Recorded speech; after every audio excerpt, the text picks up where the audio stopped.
गौतम बुद्ध अपने शिष्यों के साथ एक गांव में प्रवचन देने गए। गांव में बुद्ध के आगमन की खबर सुनकर लोग बड़ी संख्या में उन्हें सुनने के लिए एकत्रित हो गए। गांव का हर व्यक्ति आनंद से भरा हुआ था, लेकिन वहां एक भूखा और बीमार कुत्ता पड़ा हुआ था जिसे कोई देख भी नहीं रहा था।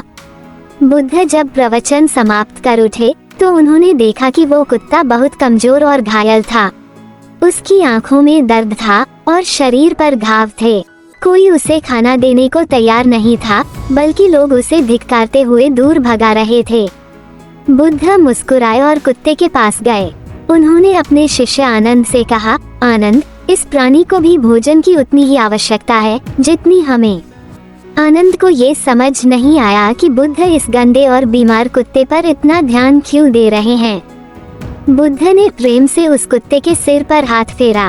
कुत्ता पहले डरकर कांपा, लेकिन फिर बुद्ध के स्पर्श से शांत हो गया। बुद्ध ने कुछ भोजन निकाला और धीरे धीरे उसे खिलाने लगे। गांव वाले ये देखकर हैरान थे कि एक महान संत एक गंदे कुत्ते को भोजन खिला रहे हैं। गांव के एक वृद्ध व्यक्ति ने पूछा, भगवान, ये तो सिर्फ एक कुत्ता है, इसे इतना सम्मान क्यों दिया जा रहा है? बुद्ध ने कोमल स्वर में उत्तर दिया, ये केवल एक कुत्ता नहीं, बल्कि एक आत्मा है जो कष्ट में है। क्या हम केवल मनुष्यों के प्रति दया दिखाएंगे और अन्य जीवों को अनदेखा करेंगे? करुणा और प्रेम का सच्चा अर्थ यही है कि हम किसी को भी पीड़ा में न छोड़ें, चाहे वह कोई भी हो।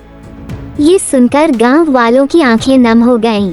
उन्होंने महसूस किया कि वे कितने निर्दयी हो गए थे। उसी दिन से गांव में यह नियम बना दिया गया कि कोई भी जीव भूखा नहीं रहेगा। लोग न केवल जरूरतमंद मनुष्यों बल्कि पशु पक्षियों की सेवा करने लगे।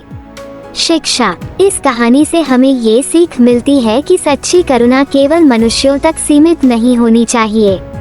प्रेम और दया का वास्तविक अर्थ तब पूरा होता है जब हम हर जीव के प्रति समान भावना रखते हैं।